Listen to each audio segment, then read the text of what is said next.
Welcome back to my channel. నా మీ ప్రతిలిపి. ఈరోజు మనం చెప్పుకోబోయేది మహాలక్ష్మి 19 స్టోరీ. తన గదిలో కూర్చుని మీటింగ్ ఫైల్స్ చెక్ చేసుకుంటున్న ప్రేమ్ దగ్గరికి సౌజన్య వస్తుంది. చాలా కోపంగా ఎవరో తన గదిలోకి వస్తున్నారని గమనించిన ప్రేమ్ అటువైపు చూస్తాడు. సౌజన్య ఏడుస్తూ చాలా కోపంగా డోర్ దగ్గర నిలబడి ఉంది. ఆమె దగ్గరికి నెమ్మదిగా వెళ్తాడు, ఫైల్ పక్కన పెట్టి. ఏమైంది సౌజన్య, ఈ టైంలో ఎక్కడికి వచ్చావు అని అంటాడు ప్రేమ్. తన కన్న నుంచి కన్నీరు కారుతున్నా కానీ దాన్ని తుడుచుకునే ప్రయత్నం కూడా చేయకుండా ప్రేమ్ వైపే చూస్తూ, నీకు తెలీదా అని అడుగుతుంది సౌజన్య. ఏం మాట్లాడుతున్నావు సౌజన్య? నేను నీకు ముందే చెప్పాను కదా, అప్పుడేదో అలా జరిగిపోయింది, దాని గురించి వదిలేమని. నువ్వు ఎంత చెప్పినా తేలిగ్గా చెప్పావు ప్రేమ్. చెప్పేస్తే అంతా సమసిపోతుందనుకుంటున్నావా? ప్రేమ్, నా గుండె లోతుల్లో చూడు. నా బాధ ఏంటో నీకు తెలుస్తుంది.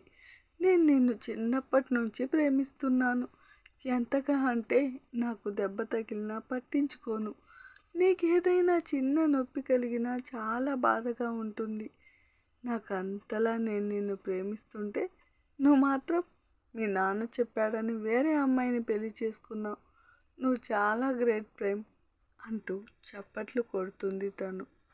సౌజన్య, నువ్వేం మాట్లాడుతున్నావో నీకే అర్థం కావట్లేదు. నేను ఆమెని ఇప్పుడు పెళ్లి చేసుకోలేదు. నా చిన్న వయసులో, నాకేం తెలియని వయసులోనే నా పెళ్ళైపోయింది. అది నీకు కూడా తెలుసు కదా. నువ్వు నన్ను ప్రేమిస్తే అది నా తప్ప. నువ్వు కూడా నన్ను పెళ్లి చేసుకుంటావని మీ అమ్మకు మాట ఇచ్చావు కదా ప్రేమ్. మరి ఇప్పుడు నన్ను కూడా పెళ్లి చేసుకుంటావా? నీకేమైనా పిచ్చా అని అంటాడు ప్రేమ్. సౌజన్య అన్న మాటలకి, అవును నాకు పిచ్చే, ఏదైనా అనుకో, ఐ డోంట్ కేర్, కానీ నువ్వు నాకు కావాలి. అది రెండో పెళ్ళైనా పర్వాలేదు, మొదటి పెళ్ళైనా పర్వాలేదు అంటూ ఏడ్చేస్తుంది. సౌజన్య, నీ మనసు బాగోలేదు. వీలైనంత తొందరగా నువ్వు ఇక్కడి నుంచి వెళ్ళిపోతే మంచిది అంటాడు అతను. అవును, నిజంగానే నిన్ను నమ్మినందుకు నా మనసు చెడిపోయింది. నువ్వు ఇంత దుర్మార్గుడివి ఎలా అయ్యావు? మీ అమ్మకు మాట ఇచ్చినప్పుడు మనం తిరిగిన ప్రదేశాలు నిన్ను గుర్తున్నాయా?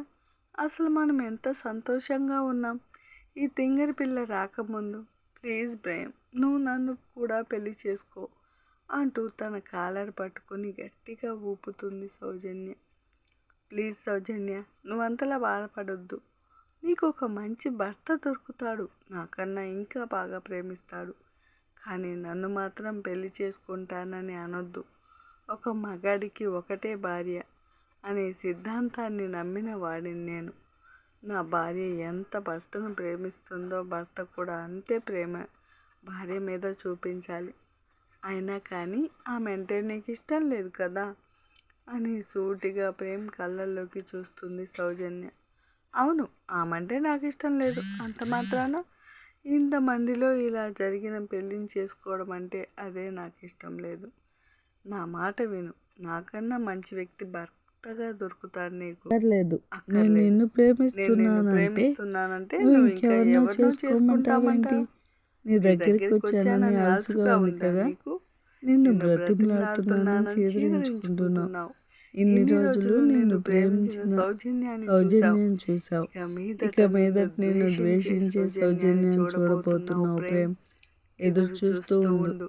నీకు కొట్టబోయే ఒక్కో దెబ్బ నువ్వే కావాలని నా దగ్గరికి వస్తావు. అప్పుడు నేను నీకు దొరకపోవచ్చు, కానీ ఇప్పుడు నేను నీ దగ్గరే ఉన్నాను. ఇప్పుడు కనుక నువ్వు నన్ను దూరం చేసుకుంటే నువ్వు చాలా బాధపడతావు ప్రేమ్ అని తన కన్నీళ్ళని తుడుచుకుంటూ అక్కడి నుంచి పరుగులాంటి నడకతో తన కారు దగ్గరికి వెళ్ళిపోతుంది సౌజన్య. ఆమె మాట్లాడిన మాటల కంటే తనని బాధ పెట్టినందుకు చాలా బాధగా ఉంది. సౌజన్య కోపంగా వెళ్ళడం చూసి అలాగే నిలబడిపోతాడు అతను. అలాగే నిలబడిపోయాడు. మహాకి చీర కట్టడం కంటే ఫ్యాషన్ డ్రెస్ వేస్తే ఇంకా బాగుంటుంది కదా, ఫ్యాషన్ డ్రెస్ వేస్తే ఇంకా బాగుంటుంది కదా అవునవును ఎలా ఉంటుంది మహా, ఒక్కసారి ట్రై చేస్తావా, ఎలా ఉంటుంది మహా, ఒకసారి ట్రై చేస్తావా అని మెల్లిగా తన చెవి దగ్గరికి వెళ్ళి ఫ్యాషన్ డ్రెస్ లో నా వల్ల కాదు, అసలు ఈ ముస్తాబులవి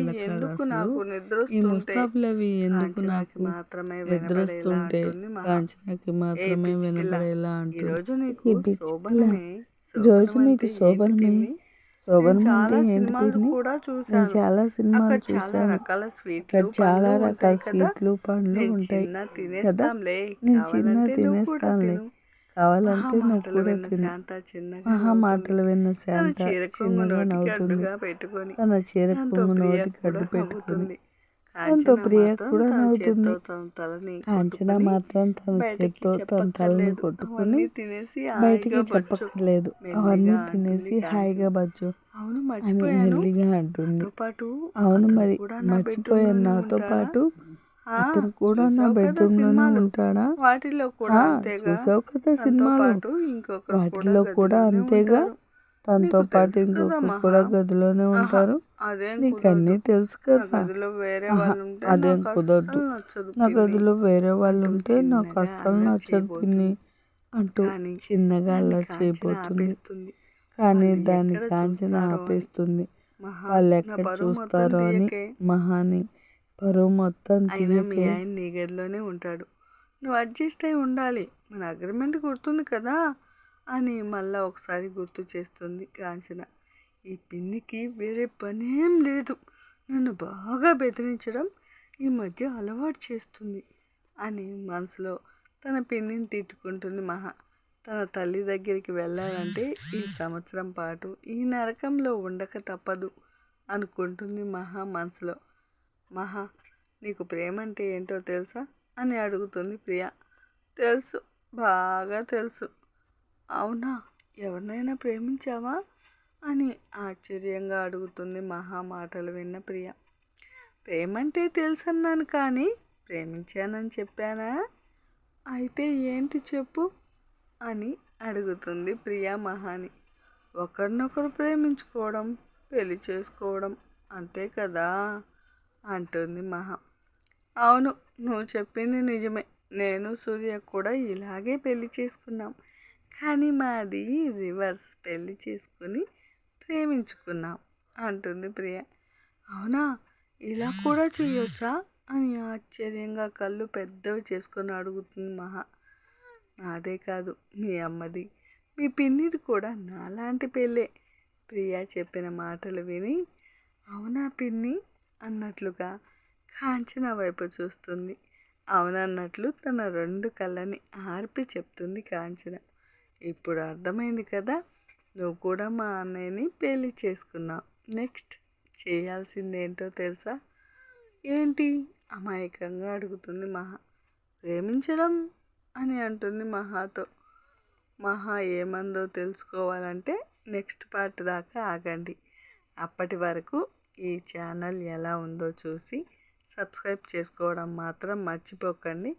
నా స్టోరీస్ నచ్చినట్లయితే లైక్ చేయండి, షేర్ చేయండి, కామెంట్ చేయండి. ఇంకా ఎవరైనా ఇప్పటి వరకు సబ్స్క్రైబ్ చేసుకోకపోతే తప్పకుండా సబ్స్క్రైబ్ చేసుకోండి. Thank you so much my dear friends.